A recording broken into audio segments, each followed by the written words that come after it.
안녕하세요. 정보수의 땅 따먹기 정진관입니다. 자, 이제 한 달에 한두 번 정도 책을 소개하는 시간을 갖도록 하겠습니다. 우리가 이 영상을 보는 목적은 부자가 되기 위해서 자산 증식을 시키기 위해서 이 영상을 보시는 분들이 많으실 것 같아요. 근데 이미 대한민국 내에서 부자라고 불리우는 사람들, 그리고 소위 자수성가했다는 사람들은 어떻게 살아왔고 어떻게 살아야 그들처럼 될 수 있는지에 대한 책이 굉장히 많아요. 서점 가면. 그래서 그런 것들을 일일이 읽기 번거로우니까 제가 이런 것들을 서머리해서 말씀드리는 시간을 갖도록 하겠습니다. 오늘의 제목은 백만장자 시크릿, 불을 끌어당기는 17가지 메뉴라는 책을 바탕으로 부자가 되기 위한 비밀을 알려주마 라는 부제로 말씀을 드리도록 하겠습니다. 생각하고 느끼고 행동하라, 부자가 되어 있을 것이다 라는 내용으로 써여져 있습니다.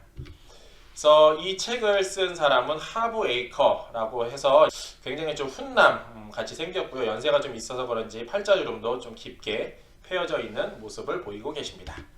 그러면 제가 책을 소개하는 방법은 이렇습니다. 목차를 먼저 읽어드릴 거예요.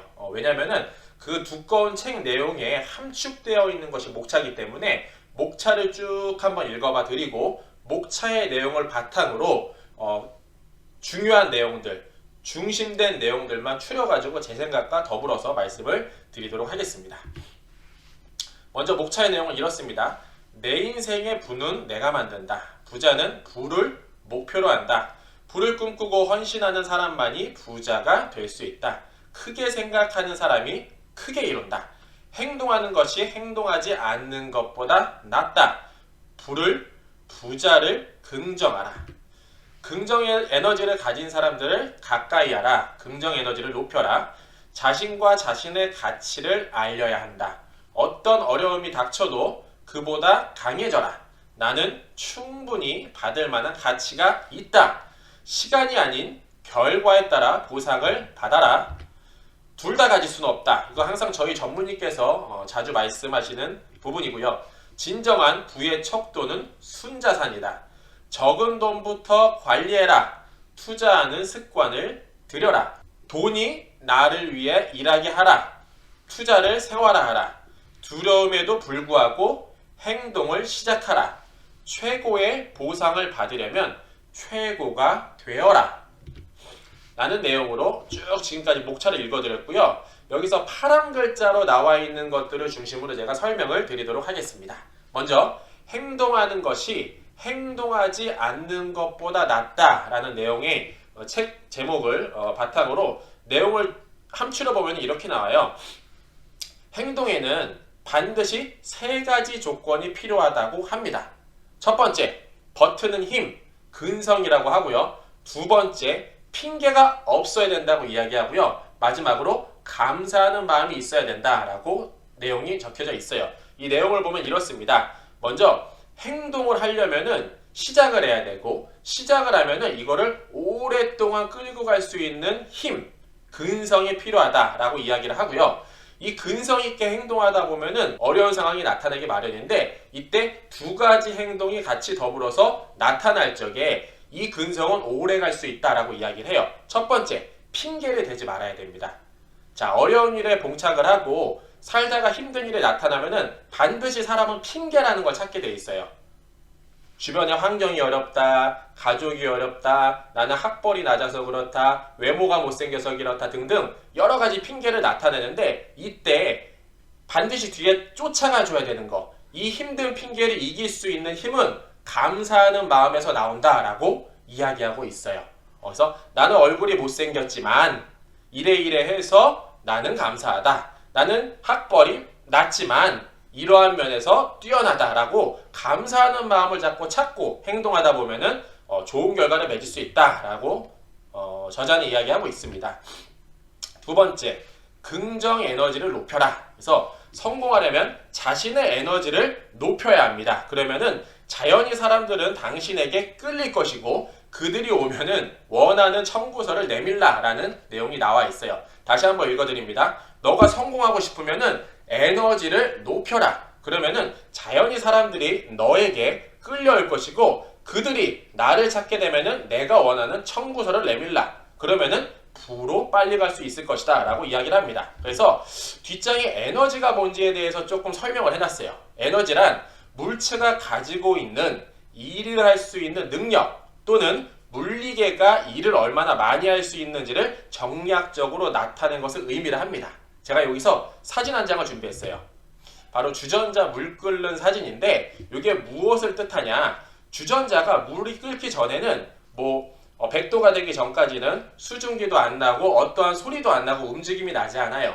이거를 우리는 에너지라고 표현을 합니다. 자, 100도가 끓기까지 오랜 시간이 걸리고 힘든 시간이 필요합니다. 꾸준한 에너지가 공급이 돼야만 물이 드디어 100도에 도달하게 돼요. 100도에 도달하면은 수증기도 나고 소리도 납니다. 그때 모든 사람들은 그 주전자로 시선이 가게 되어져 있어요. 그래서 앞서 말씀드린 것처럼 성공하려면 자신의 에너지를 높여라. 내 에너지가 높아지게 되면 내 주변에는 수증기도 나고 소리도 나게 돼 있어요.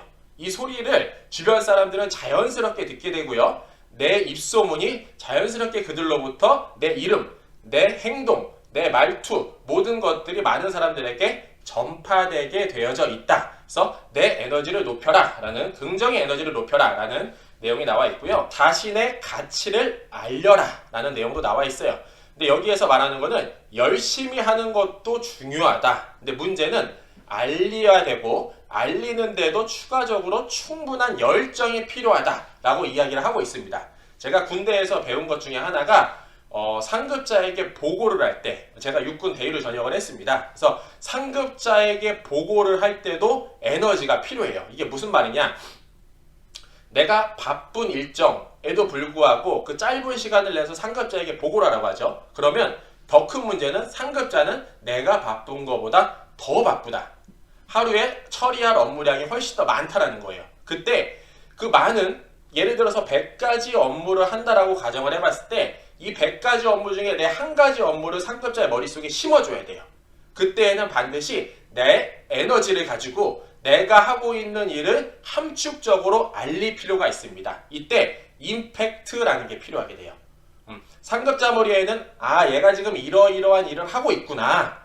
이러한 일을 얘한테 임무를 주면은 잘 수행할 수 있겠구나 라고 가치를 인정해 줄 수밖에 없는 그 부분을 알릴 필요가 있게 됩니다. 그래서 열심히 하는 것도 중요한데 문제는 알려야 됩니다. 그런데 더 중요한 거는 알리는데도 추가적인 열정이 필요하게 됩니다. 시간이 아닌 결과에 따라 보상을 받아라 라는 제목입니다. 되게 재밌는 것 같아요. 부자는 결과에 따라서 보상받는 것을 선택을 하고요. 가난한 사람들은 시간에 따라 보상받는 것을 선택한다고 합니다. 제가 어떠한 알바나 단순 노무직을 폄하하는 것은 아니고요. 맥도날드에서 평생 알바를 한다고 해서 내가 부자가 될 수 있을까요? 그러기 쉽지 않을 겁니다. 그런데 재밌는 거, 이 맥도날드라는 알바의 경험을 감사와 핑계 없이 꾸준하게 해서 성장을 해서 그 조직의 리더급이 되면은 이 사람은 결과에 따라 보상받는 자리에 가 있게 될 것입니다. 되게 재밌어요. 그래서 하부 조직에 있는 사람으로서 업무를 하게 된다면은 시간에 따라 보상을 받는 직책에 처해져 있습니다. 그런데 이 일을 핑계 없이 성실하게 누구보다 열심히 근무를 하게 되면은 나중에 결과에 따라서 보상받는 자리에 앉아 있을 수 있게 됩니다.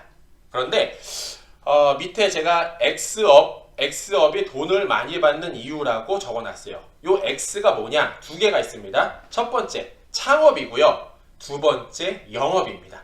창업과 영업이 어떠한 직군보다 돈을 더 많이 받게 돼요. 그 이유가 뭐냐면은 힘들어요. 그리고 거쳐야 될 어려움이 그 어떤 것보다 많아요.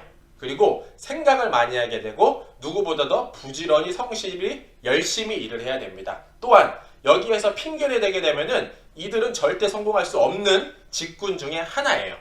그래서 영업과 창업, 다음은 돈이 나를 위해 일하게 해라 라는 제목입니다. 그래서 돈 대 일돈이라고 제가 표현을 해놨는데, 돈이 돈을 버는 구조와 일을 해서 돈을 버는 구조, 어떤 게 나를 더 부자로 빨리 만들어줄 것이냐? 정답은 돈이 돈을 버는 구조라고 우리는 잘 알고 있습니다. 그런데 요 밑에 내용을 보면은 티끌 모아 태산, 티끌 모아 티끌이라고 제가 적어봤어요. 그래서 결론은 티끌이 모인들 티끌이에요. 티끌은 평생 모아도 티끌입니다.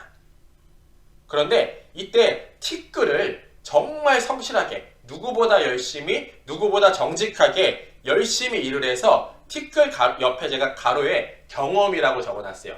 작은 경험이 쌓이면 아까 좀 전에 앞서 말씀드린 것처럼 큰 경험이 되고 이러한 큰 경험이 바탕으로 되면은 태산이 되게 된다. 이때 청구서를 내밀면은 시간에 따라 보상받는 게 아니라 결과에 따라 보상받는 자리에 어느 순간 가 있게 될 것이다 라고 저자는 말하고 있고 제 생각과 더불어서 좀 기록을 해봤습니다. 다음 돈이 나를 위해 일하게 해라 라고 이제 두 번째 챕터인데 투자의 3요소는 세 가지로 크게 나뉘죠. 수익성, 황금성, 안정성 요 세 가지가 있습니다. 그래서 지금은 사람이 많이 이용을 하고 있지 않지만 앞으로 많은 사람이 이용할 아이템을 찾아서 그것을 남들보다 먼저 선점하는 것 이거를 투자라고 부릅니다. 자, 다시 정리할게요. 자, 부동산 투자, 주식 투자 요 두 가지를 대표적으로 설명을 할 수 있는데 첫 번째 주식 투자 한번 말씀드려 볼게요. 지금은 이 영역을 많은 사람들이 활용하고 있지 않아요. 지금 대표적으로 배터리주를 말씀드릴 수 있어요. LG화학, 삼성, SK 이렇게 이제 배터리의 대표적인 주자인데 지금은 배터리를 그닥 생활에 적극 활용하고 있지 않습니다만 앞으로 환경 규제나 여러 가지 어려움에 따라서 배터리의 활용이 더욱더 많아지게 될 것이다. 활용이 엄청나게 많아지게 될 것이다. 라고 가정을 해본다면 그 산업 직구는 점점점 커질 수밖에 없고 이 산업을 점점점 많이 이용한다. 누가? 사람이, 인구가. 그리고 부동산이라고 한번 생각을 해보게 되면은 지금은 허허벌판이에요. 사람이 별로 없어요. 그런데 앞으로 이 허허벌판에 수천, 수백만 사람들이 왔다 갔다 하게 된다. 많은 사람들이 공유하게 된다. 그렇게 되면은 그곳에 있는 땅값이나 집값은 100% 올라가게 되어져 있습니다. 그의 대표적인 정확한 시그널이 철도 역사가 되는 것이죠. 왜냐? 허허벌판에 갑자기 철도 역사에 대한 계획이 잡혔다라고 이야기하면은 그 철도 역사 앞에는 반드시 수십만 명의 사람들이 앞으로 왔다 갔다 이용을 하게 되는 것이죠. 그래서 그러한 것을 먼저 알고 시간이라는 무기를 가지고 투자를 해놓고 기다리게 되면은 때가 돼서 나는 어느새 부자가 되어 있을 확률이 크다라고 이야기를 할 수 있습니다. 그래서 정리하면은 지금은 사람의 이용이 상당히 적지만 앞으로 그 영역을 그 산업 직군을 더욱더 많은 사람들이 이용을 하게 된다면 그 아이템은 그 사업은 굉장히 투자 가치가 고부가 가치 사업이 되고 그곳에 남들보다 먼저 심어놨을 때 일정한 돈을 적당한 액수를 먼저 심어놨을 때 그 돈은 나를 위해서 열심히 일을 해줄 것이다 라고 설명드리겠습니다. 자, 다음으로는 두려움에도 불구하고 행동을 시작해라 라는 내용입니다. 이러이러한 일은 도전해볼 만한데 이것은 좀 배제했으면 좋겠어요. 첫 번째, 위험한 일입니다. 내 목숨을 담보로 어떠한 일을 하는 것은 전 하지 않으셨으면 좋겠고요. 두 번째, 아내나 남편이 반대하는 일은 하지 않으셨으면 좋겠어요. 이게 무슨 의미냐면요. 열심히 일을 해서 많은 돈을 벌었다고 제가 가정을 한번 해보겠습니다. 그런데 열심히 일을 할 때 뒤돌아보면은 내 가족은 주변에 없어요. 내 소중한 사람들은 주변에 없다면은 두 글자, 현타가 오게 돼 있어요. 그래서 남편과 아내가 반대하는 일, 소중한 사람이 반대하는 일을 하지 않으셨으면 좋겠다. 그리고 세 번째, 큰 돈이 들어가 생활에 큰 타격이 있는 일은 하지 않으셨으면 좋겠어요. 그래서 신사임당님이 말씀하신 거죠. 내가 100만 원이 있으면은 100만 원을 한 번에 투자해서 이게 망하거나 흥하거나 하는 것보다는 100만 원이 있다면 10만 원씩 10번을 투자해서 이거를 오랫동안 할 수 있는 일을 찾아라. 이거 저 100% 동의합니다. 그래서 큰 돈이 들어가서 당장 생활이 어렵고 길거리에 나앉거나 지하철 화장실에서 자야 되거나 그런 일은 없었으면 좋겠다. 그래서 생활에 큰 타격이 있는 일을 빼고는 다 해봐라 라고 말씀드리겠습니다. 자, 정고수의 결론입니다. 이 책의 결론입니다. 돈이 나를 위해 일하게 하고 싶고 시간에 따라 보상을 받으며 어떠한 어려움에도 강한 힘을 가진 사람을 어떠한 업무 영역이든 이들을 우리는 프로라고 부르게 됩니다. 프로. 그래서 프로로 가려면은 이 부분을 항상 생각하고 이대로 행동을 해야만 합니다. 정답은 무엇일까요? 제 생각입니다. 첫 번째, 매너리즘에 빠지면 안 되고요. 두 번째, 프로가 돼야 됩니다. 자, 매너리즘이란 항상 틀에 박힌 일정한 방식이나 행동을 취함으로써 신성미나 독창성을 잇는 것을 이야기합니다.